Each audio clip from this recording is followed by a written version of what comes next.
Welcome to Modern Home Masterminds with Bespoke Brokers. I'm Shawna Glazier, designated broker and owner.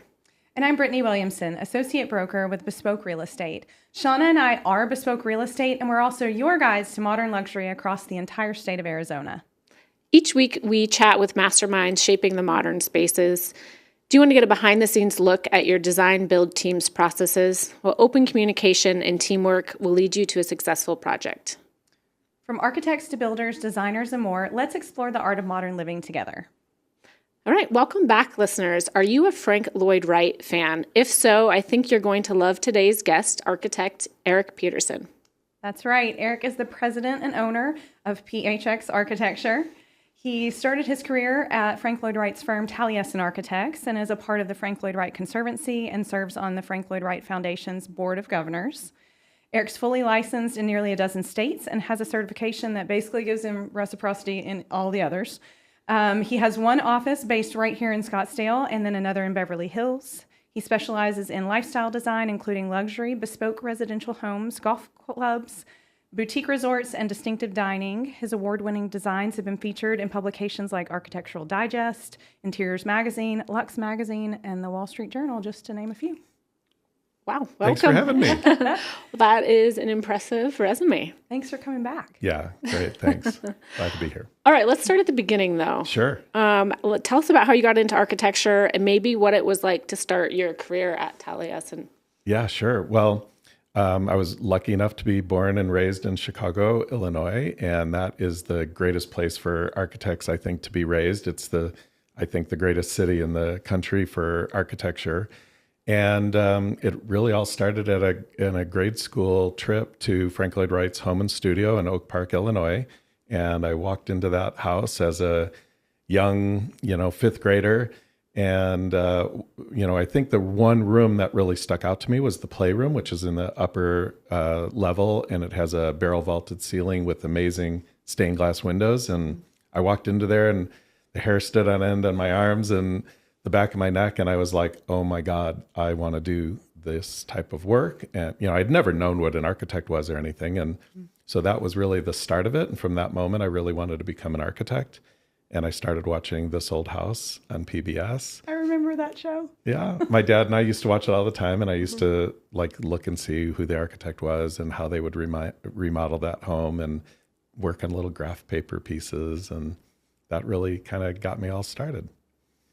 It's giving hope to some of those HGTV watchers out there, because that's the new school version, right? That's right. Of This Old House. Well, that led to, my high school when I started taking classes in technical drafting, and there was no computers back in those days. And I was lucky enough to be at a high school in Park Ridge, Illinois that actually had 4 years of architectural drafting, which was really odd, but it was a really great school. And I started doing that, and I got involved with the backstage crew for our drama department. And I was designing all the sets for every single production that we put on and then being in charge of them building it. So it was that first start of understanding of how to do a drawing and how to make sure it got built correctly. And then the minute the curtain went up and the audience started to clap just for the design of the set I did, that was it. I was hooked for life. That's awesome. Oh, man, side note, I just feel like I had a big miss when I met you at Chaparral High School. My son was in the theater department, yes. And your niece was in the theater department. Right. I was the booster president. Why did I not reach out to him to help with the sets? Right? Man. That would have been epic. Man. I'm sure. All right. So how did you end up out here? So I ended up going to Iowa State University, which was an amazing school, 5-year professional degree. And I really enjoyed going there, and it had a Rome foreign study program. And so that was my first sort of chance to really break out. And I think it really completely affected my whole life and my whole outlook, going and doing a full semester in Rome. And when I came back, my whole outlook was changed. I had originally thought I'd just be in Chicago working for Skidmore, Owings & Merrill and wearing a suit and tie and a briefcase every day. And when I came back, I said I just need to do something different. And that then led to me, as soon as I graduated, I just hightailed it out of there and moved to London and just pursued a job in architecture. And luckily got in with Farrell Architects, who's one of the top 5 architects in London. And I was the cool American with the great accent, and I knew AutoCAD, and it was literally the first year that AutoCAD had come out and was just being integrated into their studio. And so they paid me a lot of money, and I was kind of like the geek in the office that really knew how to take all their hand drawings and turn it into computer. And it was amazing. I absolutely loved it. But when it was time to come back, there was a bit of a recession going on. There wasn't a lot of work for architects, especially back in the Midwest. It was mostly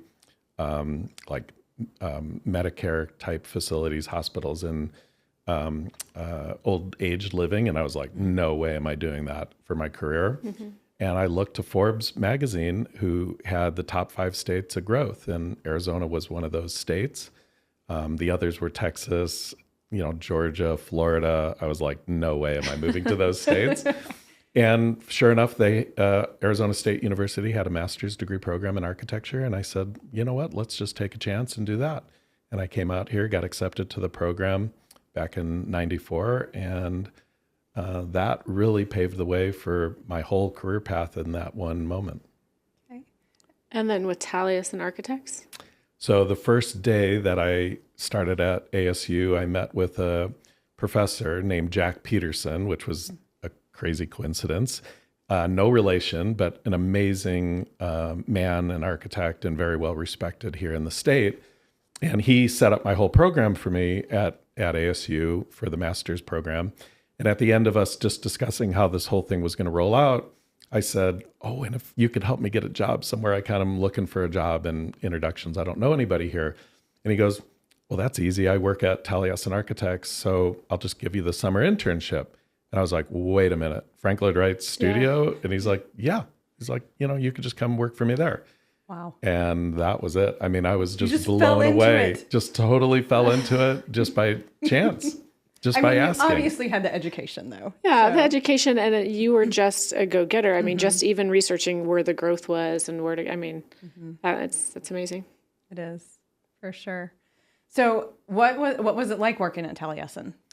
Well, I mean, really, it's like a dream, right? Yeah. Like you're sitting literally in like a museum setting. Every single day there would be hundreds of people strolling by, taking pictures, and you're sitting in the middle of that with people around you that sat there with Frank Lloyd Wright. And so like a lot of times I just like look up and look across the studio and go, oh my gosh, that's, John Rattenberry. Oh my gosh, that's, all these different architects that I read about, and they're just sitting right there. And, the bell would ring at lunchtime and we'd all get up and go and eat together in the dining room, just like they did when Frank Lloyd Wright was alive.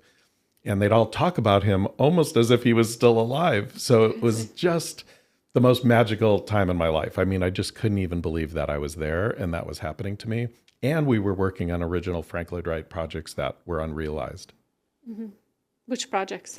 So Monona Terrace was the project that I was hired for. This was a project that Wright was trying to do in Madison, Wisconsin since like the 30s. Mm-hmm. And it was a convention center to be built on the lake. Just down from the Capitol, and he had always envisioned the whole entire rooftop of this convention center to be a plaza, and you'd stroll down right from the Capitol, and it would connect the lake to the Capitol. And he had tried numerous iterations over the years.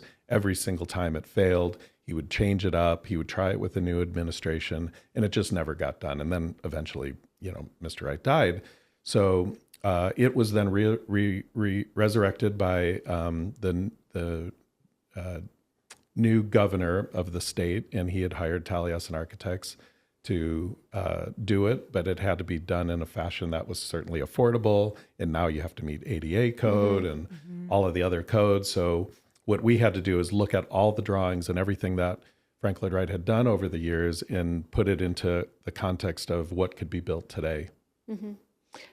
So we have some photos that we're going to be scrolling through during the podcast for the audience that's watching. Is that one of the photos on the? I don't think I have that on there. Okay. I only have my work included. I'll have to look it up. Yes. We will. And you can visit it. It's open for tours all the time. And the entire rooftop is made of tiles that have people's names on it that donated money. But right in the very center is the Taliesin Architects team tiles. And I have a tile that has my name on it. I've always teased my kids, like someday, like when I die, just bury me under that tile and, and I'll be perfectly happy. If you're teasing it, that's probably what's going to happen. So. Right, for sure.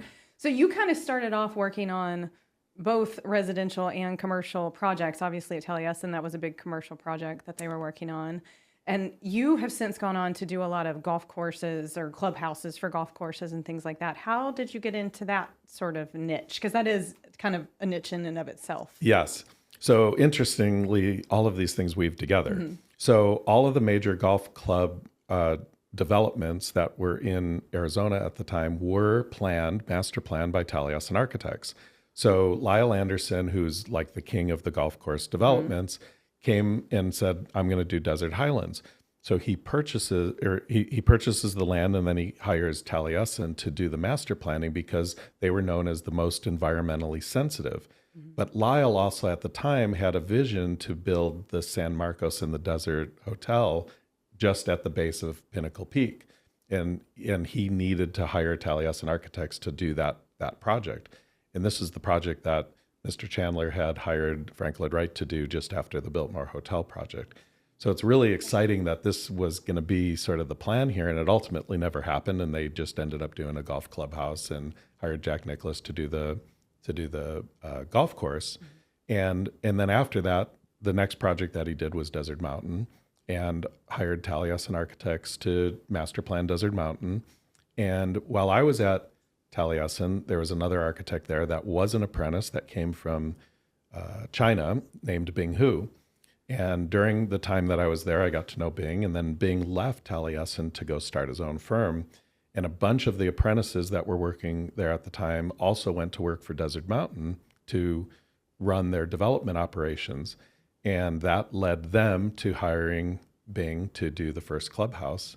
And I went to work with Bing as his right-hand man, and he became my mentor. And we ended up doing a number of homes for Desert Mountain, and the first clubhouse that we did there, which was the Apache Clubhouse, literally was set all sorts of records of one of the greatest clubhouse designs ever. And it started a whole tradition of clubhouse design that actually incorporated an amazing restaurant within the clubhouse, not just another dining room.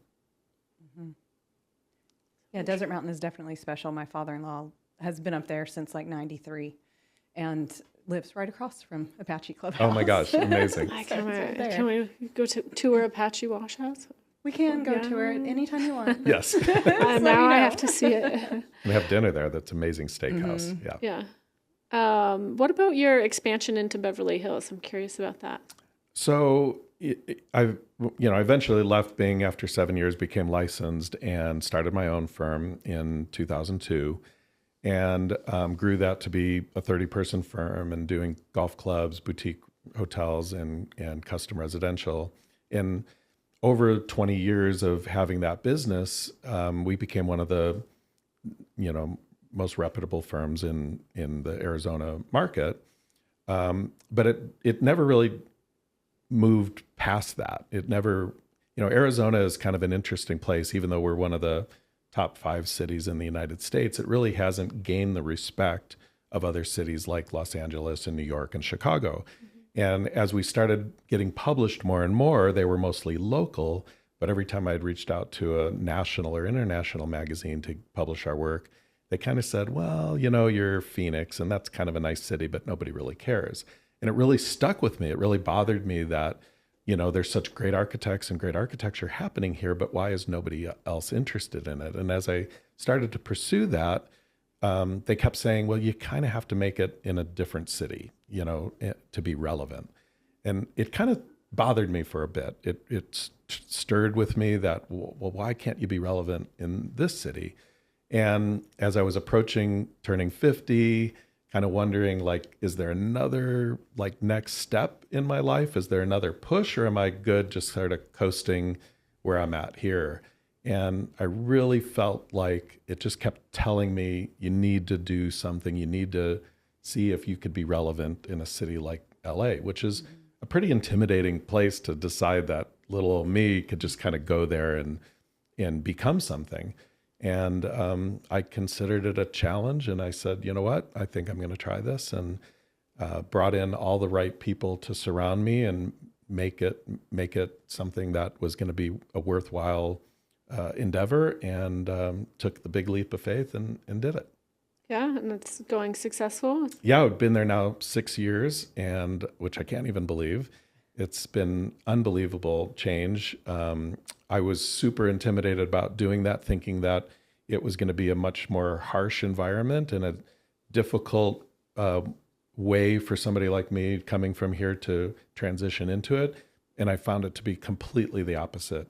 It's a super tight-knit, really close design community that all works together, sticks up for each other. Everybody has a confidence there that's different from here, that allows for a collaborative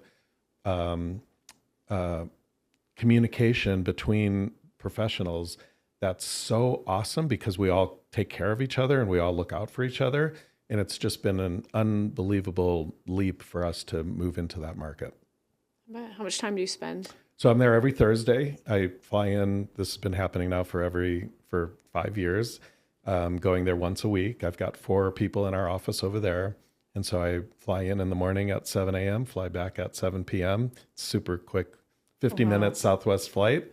Actually takes longer to get from Burbank to Beverly Hills than it does from Burbank to Phoenix. I don't know why I don't see you on a Southwest flight, though. You don't have a private jet yet? So I was using JSX, which is Okay. amazing, Yeah. prior to the pandemic. It was very close to the same price as Southwest.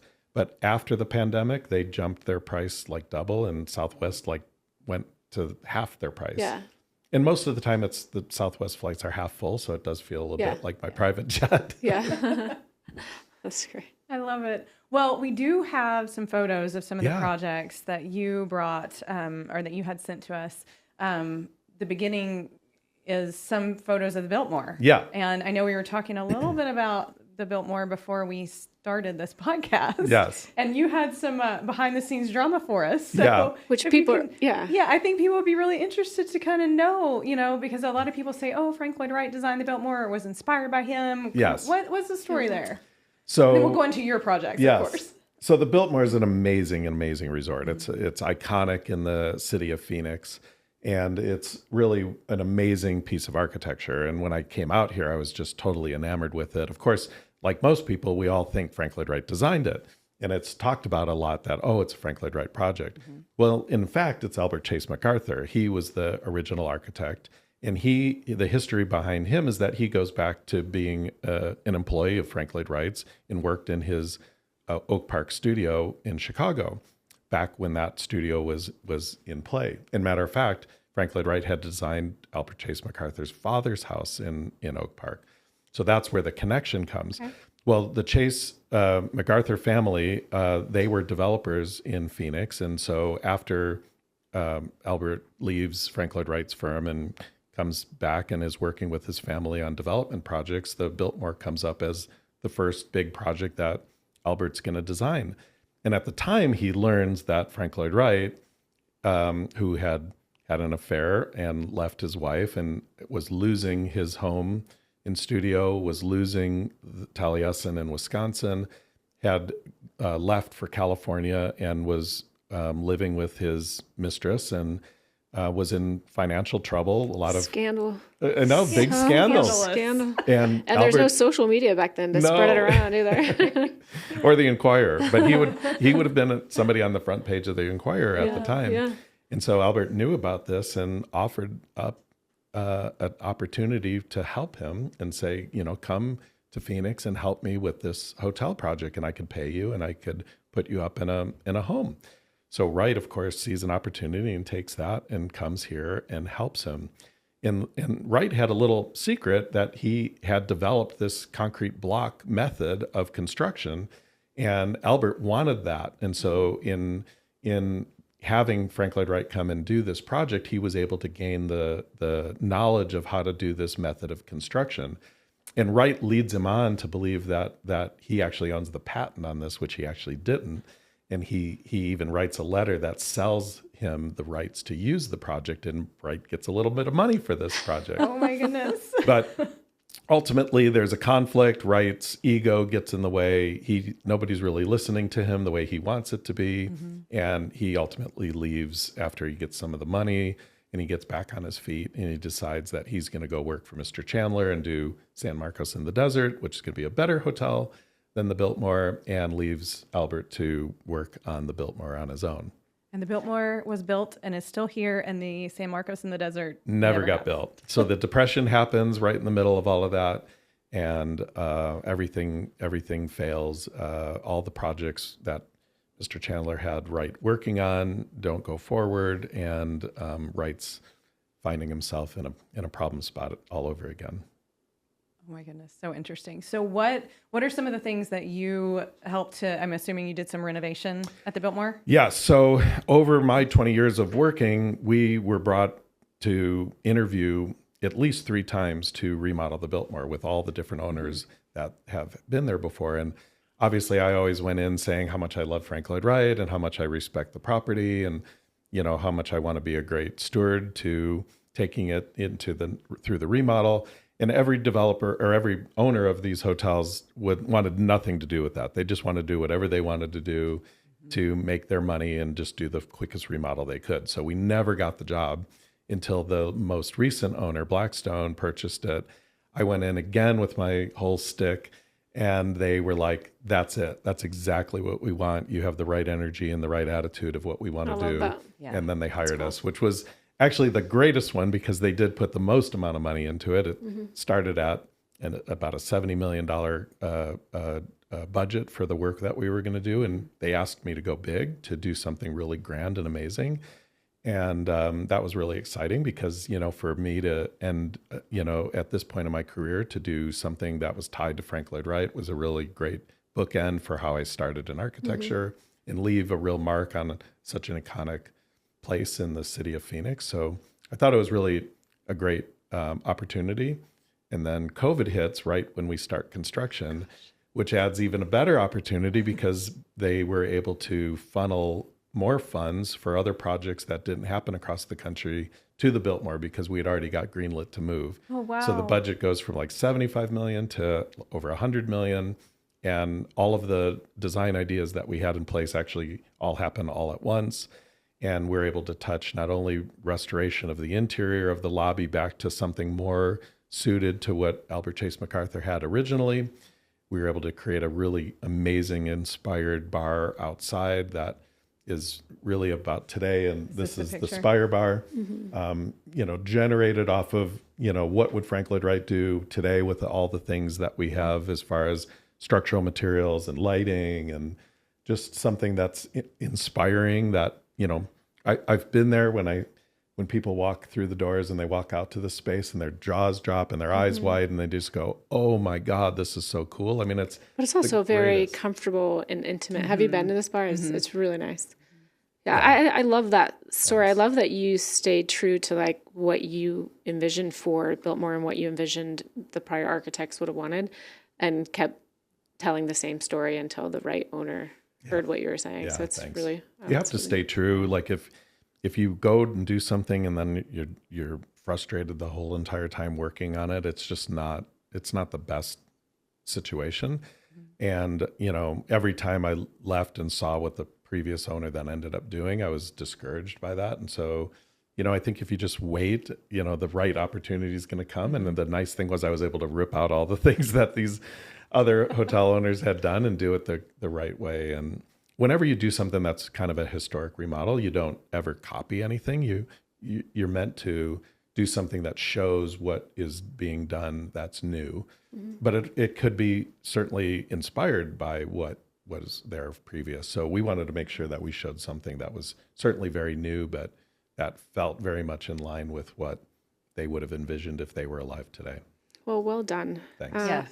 I wonder if we can hit a little bit on like your processes for clients reaching out to you. Like, I wonder if you want to share a little bit about what that looks like. Yeah, I think it's pretty unique. I mean, as you scroll through all of these images, you'll notice that not one building ever looks the same. And, I think there is a running theme as far as I think is that all of our homes have a great scale to them. They're very human, livable, scale projects, and they're filled with light. Like that's just one thing that I think is really important.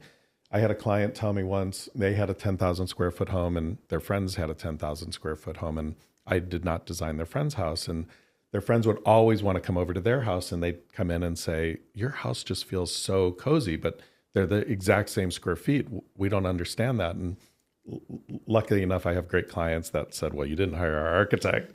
And that's in a way the truth, because I think you could do homes that are just big, but they don't feel comfortable to live in. And I think that our little tagline is living architecture, and it has to do with living, which comes from sort of, Frank Lloyd Wright's organic architecture, which meant living, natural materials that inspired him. But I'm also inspired just by being able to live within architecture. I think architecture means something when you inhabit it. And we're just really proud to be able to create projects that are a reflection of our client, a reflection of the region that the home is built in, and are true to the materials that they want to use. So as you see all these different projects that we do, some of them are traditional, some of them are modern, and they all take on a character that's true to themselves. I think I read on your website, did you use the word bespoke residential? Yes. Is what you specialize in? I used it in the intro bio. The bespoke residential, I love that. It's kind of the new tag word that's out there now for luxury and custom, and we really love great it. real estate brokerages. Yes. No, I didn't know. I saw Modernist. I saw that property multiple times. So is Modernist the developer? Yes. Well, they were the architect? developer and the interior designer. Okay. And they were in the process of creating their own brand and making their mark as a developer here in the Valley. And they said they really want to make sure that as they launch with their new brand, that they have partnered with another great brand in the architecture part.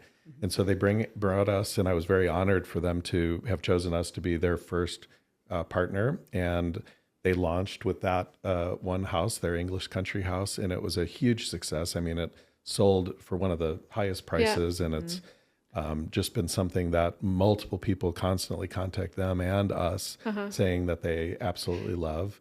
And we're really proud of it. From a real resale standpoint for what we do, having an architect, like a name on if there's a developer that's going to develop something, do a spec, you have to have a reputable design build team. You just have to, in order for us to be able to sell it in the luxury market for a higher price per foot. Yeah. I agree. So what they did is very intelligent. All right. Well, we are at that time in our show. We like to do some rapid fire questions. Are you down? Yes. Okay.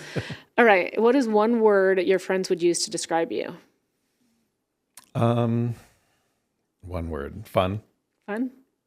I love it. I think we've experienced that Okay, too. good. Great. Are you a morning person or a night owl? Night. Yeah, definitely not morning. Yeah. Well, thanks for getting here by 11. Yeah. Residential or commercial design, which one do you prefer? Tough one. Right now, I'm in a good commercial and really more hospitality based, right? And it's just because it's just gotten so much more difficult, especially after the pandemic, people have become just more private.